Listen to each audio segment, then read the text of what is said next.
Omoni maboko beti wana. Sala lokolo beteli yango député. Siko na lingi obetela le roi des rois maboko. Le seigneur des seigneurs. Oya zali mokonzi. Abongi na kembo pe na lukumu. Liboso na ye nzambe mususu azali te. Sima na ye mususu akotika la kobotama te. Parce que ye moko nde azali nzambe. Alléluia. Alléluia. Alléluia. Bien aimé, na sepela kabatu soki bazo betela Yesu maboko azokumisa nzambe. Soki nazana pema pona nzambe wana. Soki nazali lulenge nazali pona nzambe wana. Nakopesa ye nini na tango oyo. Yango nalobakete aza mwema.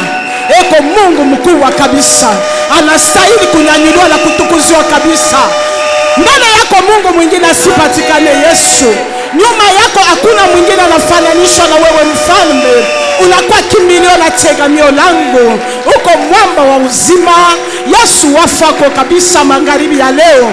Ikakupendela Yesu nikaribishe ndani ya nyumba yako. Nikole Yesu ninashukuru kabisa. Ninanyanyua kabisa jina lako. Ninatukuza kabisa bumungu bwako. Kusema Yesu kwa Bwana. Ubarikiwe ndani yote. Mujina la Yesu Kristo. Amen. Amen. Bien-aimé fanda mukena no bisika yozali na kombo na Yesu.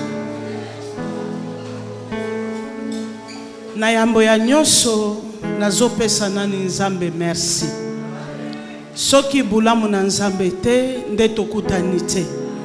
Na makanisi ya nzambe ayebaki lelo tokokutana na isika o matondo ezonga na nzambe. Nzamba lola apambola pe l'ange de l'église bisika azali. Soki ya benga makina nzambe te ndenga na yo pe toyebani te. Tika nzamba tambulu koki apambola ye. Bien-aimé na sepela kape ko pambola mobali nanga na lobakaza pasteur nangai. Bisika azali pe nzamba lola kanisa na ye. Parce que soki na lobaki na ye soki apesa ki nzela te na lingaki na yakate. Nzamba lola apambola. Mais na bosanité la servante de l'Éternel. Na lobaka mwasi kitoko ya papa. Nzamba lola apambola yo. Nzamba lola akanisa na yo. Kitoko ya libanda nde kitoko ya kati. Bulamu na nzambe eumela na vina yo. Kinoko ya Jésus. Opengwa nzela te. Otikala fidèle na nzambe. Otikala na breche. Nzambe ya basakoli. Akoma nzambe na yo. Nzambe oya benga ki apotre tambulu koki na musala. Oya sala ki na papa. Nde yango akosala na bana. Nzamba tambulu koki. Aumela na vina yo. Tika nzamba lola pambola pe yo pusali na poko alelo. Na yebi ozamu to alibaku malamu. Oye koleki satangu pamba te. Na yebi ozamu moko na mutoko pambola manapoko alelo. Amen. Amen. Bien-aimé dans le Seigneur, na yebi balobi tozolobela sur la famille. Alléluia. Nana ngunga muke. Mais ngana zolobela likambo moko. Malgré les épreuves, il faut avoir la patience car Jésus-Christ est la solution. Malgré les épreuves, il faut avoir la patience car Jésus-Christ est la solution. Alléluia. Bien-aimé dans le Seigneur, tozotanga histoire ya mwasi moko. Tozotanga na mkanda na Ruth 1. Tobandi na verset 1. Olimbi sangana memi Bible mena tangi na téléphone parce que écriture est amuke. Amen. Du temps des juges, il y eut une famine dans le pays. Un homme de Bethléem de Juda partit avec sa femme et ses 2 fils pour faire un séjour dans le pays de Moab. Le nom de cet homme était Ali-Melech. Celui de sa femme Naomi et ses 2 fils s'appelaient Machlon et Kiljon. Ils étaient Éphratiens de Bethléem de Juda, arrivés au pays de Moab. Ils y fixèrent leur demeure. Ali-Melech, mari de Naomi, mourut et elle resta avec ses 2 fils. Ils prirent 2 femmes moabites, dont l'une se nommait Orpa et l'autre Ruth. Et ils habitèrent là environ 10 ans. Malchlon et Kiljon moururent aussi tous les deux. Et Naomi resta privée de ses 2 fils et de son mari. Puis il s'éleva, elle et ses belles-filles, afin qu'il quittait le pays de Moab, car elle a appris au pays de Moab que l'Éternel avait visité son peuple et lui avait donné du pain. Elles sortirent du lieu qu'elle habitait, accompagnée de ses 2 belles-filles, et elle s'est mise en route pour retourner dans le pays de Juda. Naomi dit alors à ses 2 belles-filles: allez retourner chacune à la maison de sa mère. Que l'Éternel use de bonté envers vous, comme vous l'avez fait envers ceux qui sont morts et envers moi. Que l'Éternel vous fasse trouver à chacune du repos dans la maison d'un mari.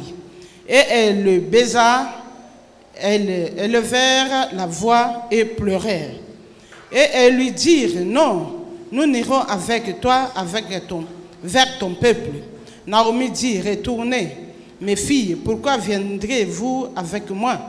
Et ai-je encore dans mon sein de fils qui puissent devenir vos maris? Détourne, mais mes filles, allez, je suis trop vieille pour me remarier.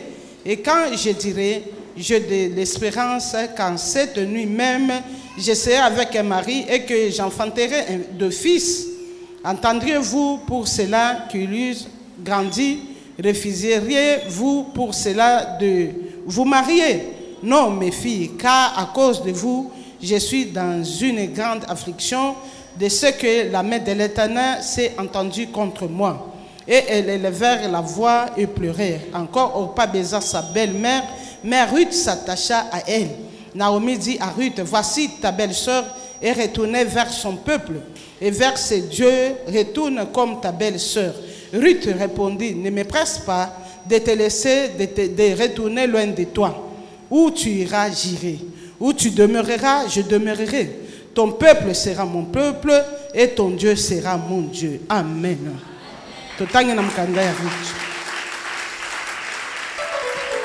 Amen. Bien-aimé, tolobi tozolo belana. Terminango tolobi. Malgré les épreuves, il faut avoir la patience, car Jésus-Christ est la solution. Awa bazo pesa biso lisolo ya libota moko. Parce que tozolo bela sur la famille. Libota wana na koloba ite bazala ki liboto bazala ki ba chrétien. Babanda ko vivre na mboka Bethléem bisika nzamba botama. Cela veut dire bisika nzamba zalaki. Mais ba moni épreuve ye na mboka nzale koti na mboka wana. Ere nzale koti libota oyo batali ba juger bon ba lobite. Et sengeli to longwa nano na mboko oyo tokene na mboka Moabite. Car na mboka ba Moab wana na Moabite wana eza mboka oyo basalela ka ba dieu étranger. Eza mboka oyo bazo salela banzambe ya bapaya. Mais bandimisa mikolo bete pona nzala to sala ni tokende ko sala refuge na mboka wana. Au moment bakomi na mboka wana balobi ete Alimelek elongo na Naomi na bana na bango mibale bakomi na mboka wana. Ere bakomi na mboka wana olie bakende kolia baswa bisengo mais ezalaki bisengo elandaki bango te. Mwasi oyo atalisami balobi ete ekomaki na mokolo moko akufeli pe mobile. Mobile au moment akufi bien aimé dans le Seigneur ceux qui muto akufeli mobile esengo na ye ezalaka komona bana na ye. Era tali bana ngo batikali baso pesa ye makasi atala cette fois-ci, malgré mon bali à Koufi, naza makasi parce que bana bazana bomoi. Mais et comment qui na tango moko, bana pe basala kinini, ba waki. Et bana ba Koufi, ba lobiete, Naomi a commis na pasi. Bien aimé malgré souffrance na ye, ayoki sango mbele salamene ye, et ba lobiete nzambe a visité libota na ye. Alléluia. Bien aimé malgré les épreuves, il faut avoir la patience. Parce que à mon akinsala, alobi nakabwana nano na nzambe nakende na mboka ya bapaya mboka ngo ya bapaya basalela ka nzambe ya solo te basalela ka ba dieu étranger nzambe ya bikeko bazongumba mela parce que nzambe azoloba malheur epa ya moto ya kokende kongumba mela nzambe ya bapaya mais ya ntimisami pona nzala nakende nano na nzambe ya bapaya parce que kuna sekure kozala lobela ngai amen bien. nazolo bela libota wana ndenga na yo tokuta na kati na esika lelo tosala kati ya Bethlehem oyo balobi na kati ya etonga bisika nzambe kitaka nzambe azoyaka ko visiter lobela ngai amen bien bien balobi ete na kati ya église oyo nzambe asali alliance na moto moko bien aimé na Bethlehem nzambe asalaka alliance na ye moko nzambe parce que za bisika oyo Yesu abotamaka cela veut dire nzambe asali alliance na bisika wana awa pe nzambe asali alliance na le docteur Israël natalaka na lobi ete oyo aza mutu nzambe alléluia.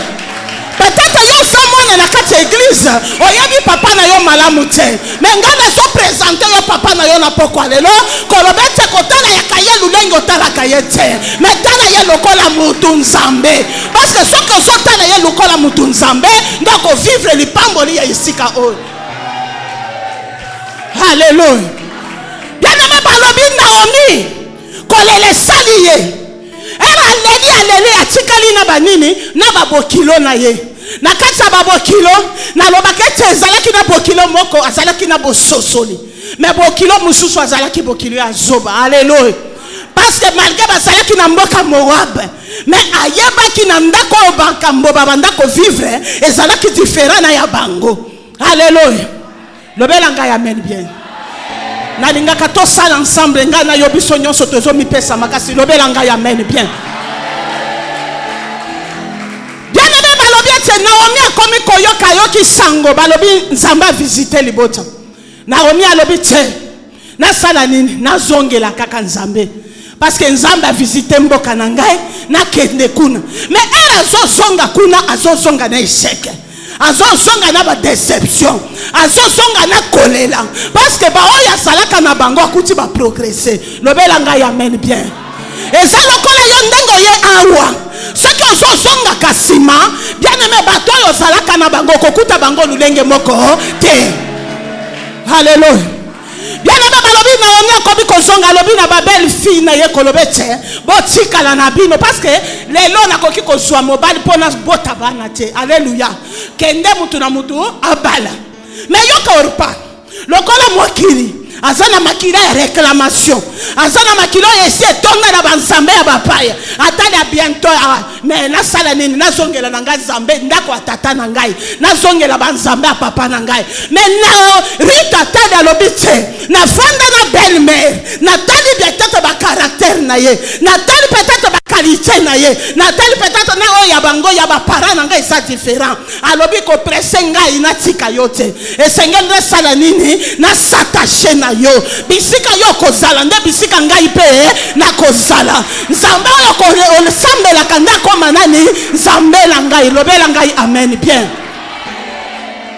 bien-aimé dans le Seigneur au malgré Naomi nzimi alobi nazongela nzambe nazongela ndako ya lipamboli bien-aimé dans le Seigneur na kozonga na ye aganye na âme azosonga na ye elongo atana lobi te souffrance na sanango mwana moko asosoli alobi ngana ko demeurer na souffrance oyo te parce que na yebi nzambe visiter libota wana soki na s'attacher na mama oyo ngai pe na kokende ko vivre lipamboli lobela ngai amen bien. Bien-aimé dans le Seigneur, au moment Naomi azozonga. Bien-aimé azongi. Alobi babenga ye lisusu Naomi te. Babenga ye Mara. Mara cela veut dire mwasi ya mawa. Babenga ngai mwasi ya mawa. Anizuili kombo ya sika pourquoi? Parce qu'akabwana ki na nzambe. Bien-aimé malgré souffrance ozo mene na vie. Ekoki ko salo kabwana na nzambe te. Bien-aimé souffrance ozanango eza elekelo ya nzambe. Bien-aimé moto sans témoignage oza chrétien te. Vrai chrétien c'est ngelo zala na racine. Racine c'est la souffrance. Eza désert moko ozoleka. Ero ozoleka eza eloko ko kabola yo na nzambe te. Parce que na sima na yango elonga na nzambe etalisama. Na zolo bela mama moko oya si akomi déçu akomi na ba déception alobi te cette fois-ci ngai nakomi kotika nzambe Israël azosalela ngai eloko te mais nazoyebisa yo kotika te koba kaka a bientôt nzambe ya visitation azoyaka kovisite vi na yo vina yo eza lulenge wana te lulenge mokili ezotala eza lulenge nzambe azotala te lulenge yo ozotala eza lulenge nzambe azotala te eza likambo ya attachement na nzambe eza likambo ya koyoka mungongo na nzambe malgré souffrance na ngai bachola upa ngai nakotikala fidèle na nzambe lobela ngai amen bien aimé dans le Seigneur nakopesa parenthèse moko omoni ngai oyo nabotama na Lubumbashi libala nalingi kobala libala liboso na 15 ans bazoya kopesa mbongo samedi ezoyaka mais tokomi na jeudi ya semaine mususu mama pasteur moko aye na quartier era aye na quartier batu baye mama pasteur moko ayiko biso tuna mbangu toketo mona mama pasteur parce que mbala liboso na mona makambo ya bongo te tokei na batu aboyi koyamba batu wana mais andimi koyamba ngai alobi zala awa yo balingi babalisa yo soko ke libala kosala 10 ans na libala mobala kokufa zamba alobi okobala sikoyo te okobala na l'âge kobanda 35 ans lobela ngai amen bien mais zamba soloba nazana 15 ans mais soloba okobala na 35 ans ngana zongi na ba parents na lobi ngai na kobala te zambe alobi na kobala sikoyo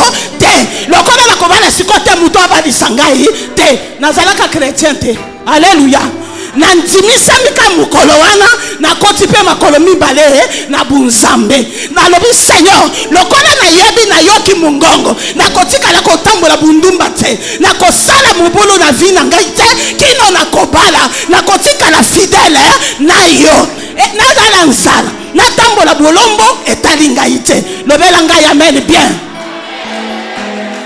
bien na manzala kabula yo na nzambe te bien na makambo nzambe bien aimé ezalaka na le ote le bape ezalaka okoki kozalaka osalaka nango oye na nzambe nzambe akitisi yo nzambe aboyi yo te nzambe abosani yo te nzambe aza na posa na yo papa na ngai nzambe aza na posa na yo malgré bien épreuve ozovivre eza kaka mpo na ntango mokuse kala mingi te nzambe azofizite yo okokoma litatoli na esika oyo oza découragé olobi nzambe azobosana ngai mais nzambe alobi abosani yo te zala encore fixé dans le trône nzambe ya visitation azoyaka kovisite yo lobela ngai amen bien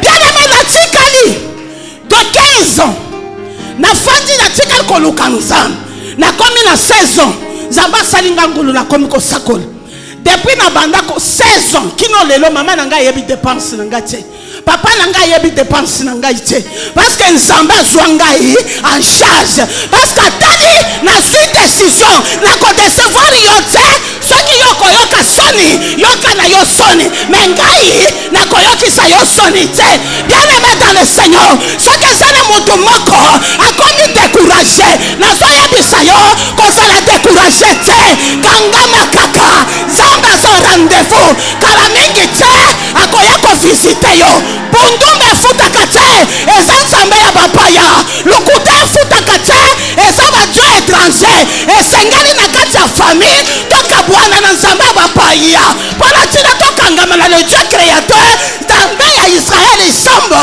aza nzambe etikotoko oyo andimeli ye azomona gloire ya nzambe oyo andimeli ye azomona délivrance na vie na ye oyo azondimela ye azomona biloko nyonso ezosekwa ata bandoki batelemi ezolobela ngai eloko te parceke nayebi mokeli aza na bomoi soki atelemi na vie ya moto ezosala nini ezochange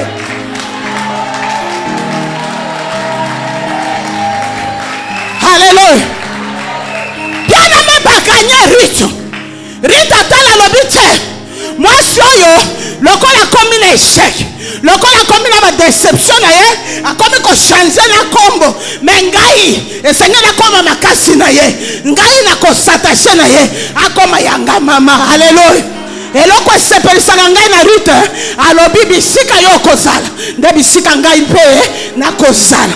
Nzambe na yo akoma mpe nzambe na ngai. Eske awa eske eza na moto abetaka tolo koloba ete nzambe ya Israel akoma nzambe na yo ou bien tozovivre na hypocrisie? Alléluia. Bien-aimé, nzambe ya Israel isambo aza na pomoi. Alléluia. Okomona batu bazoloba la grâce est disponible, mais la kati ya motema na ye aza disponible te. Alléluia. Si la grâce est disponible, le miracle aussi est disponible. Nzambe alalaka pongi te, aza capable ya kodéclencher miracle moko na poko lelo. Pe miracle esalami na vie na yo, okomi kotambola na elonga na Nzambe. Lobela ngai amen bien. Alléluia. Alléluia. Bien-aimé balobi ete Naomi azozonga. Azalaki na épreuve, azalaki na mobali na ye, azalaki na bana na ye, mais akomi kozonga na mawa. Yo pe ero yakaki na église, ozalaki na yo na ba moyen na yo, ozalaki na ngo, otana olobi te, bango basi balekisi, ekomi leri tu kaka, pesa nga ya offrande, ekomi leri tu, oh nanya kosunga, mboko na nga ekomi église, si c'est comme ça nga ye, j'abandonne, o abandonne na yo, ozongeli mokili, mais lelo mokili efuti yo nini, efuti yo ba déception, okomi kozonga, ero ozozonga, esengelo sa na ekuti ya Nzambe, soki ozozonga tika ozonga, okomona eloko te, mais soki ozozonga na décision, nde okomona bulamu na Nzambe. Lobela ngai amen bien.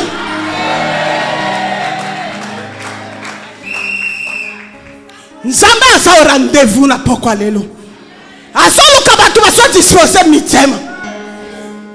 Ezali kama ko umela na église ndako pambola mate. Obiso ndeto banda na papa likamba ko banda sa ko koma te. Hallelujah. Hallelujah. Ko banda sa ko koma te.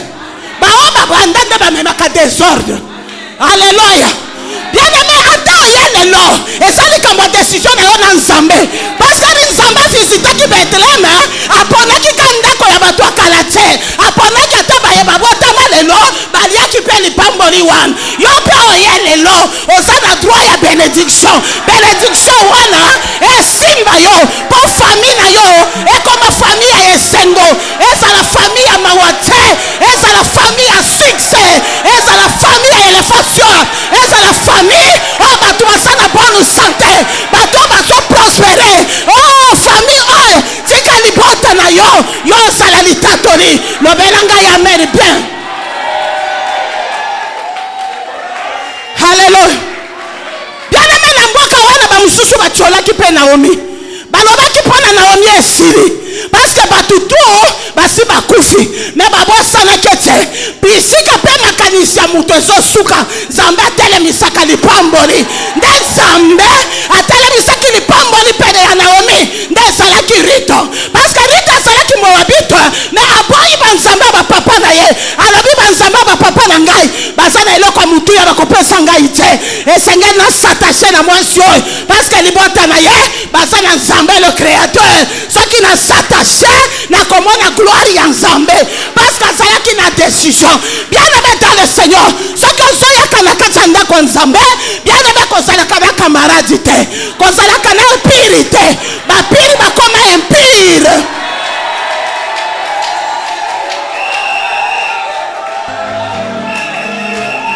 Alléluia.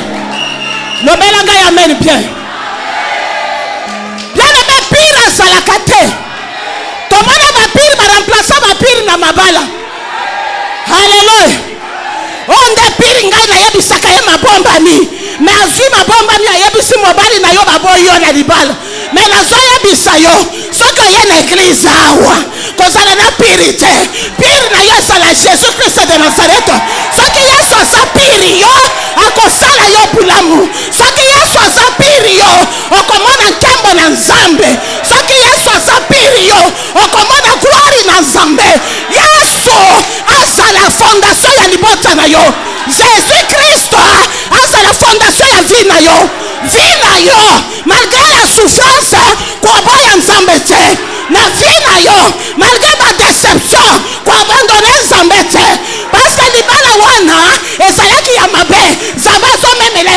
deuxième gloire. Deuxième gloire, et le kaka première gloire. Tika pokwa lelo. Deuxième gloire. Ekota na vie na yo. Pokwa ya lelo. Deuxième gloire. Ekota na misala na yo. Tika pokwa lelo. Deuxième gloire. Ekota na bafere na yo. Batu bakoloba. Osimbi kisi. Menaza ya bisa yo. Jésus na biso. Aleka kisi. Jésus na biso. Aleka banganga.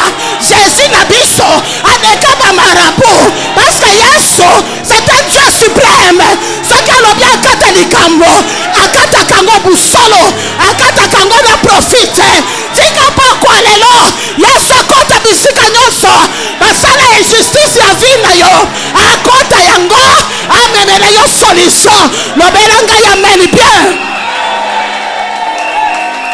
Hallelujah.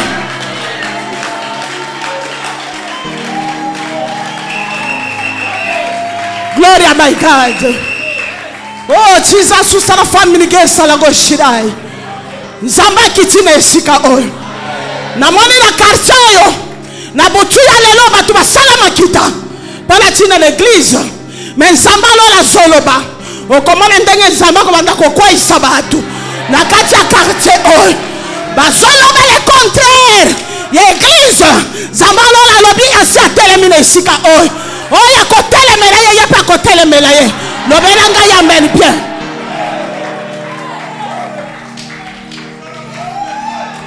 Alléluia.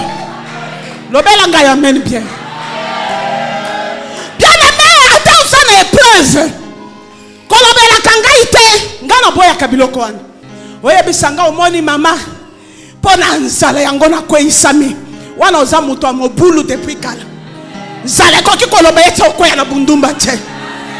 Kozanga kolata ekoki kosala yo okoya na bundumba te. Bien aimé ngana lobaka na zalaka pe jeune fille. Mais depuis 16 ans, ti lelo na lobaka na zalaka na posa ta mobala sumba ngai te.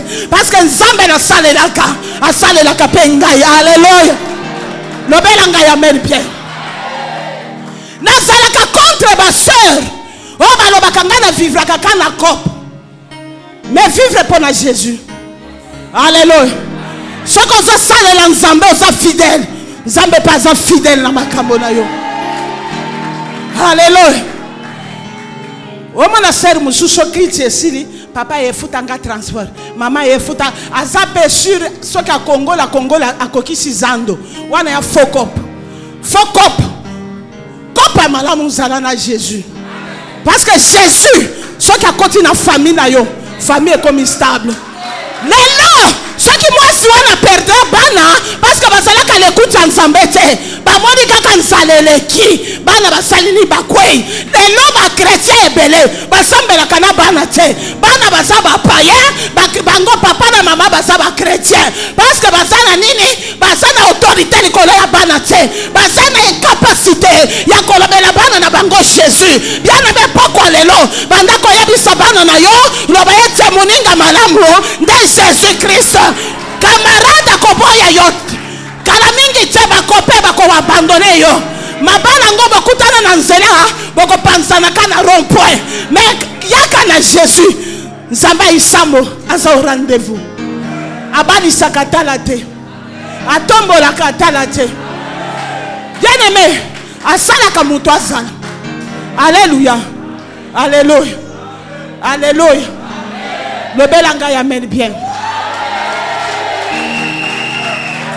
Ma soeur, quand ndango telemi, tika vina yo pe telema. Vina yo sa tengu tengo. Tika lelo nzambe a redressement, a redresser vina yo. Vina yo, makambo nyonso ezalaki ya kokufa,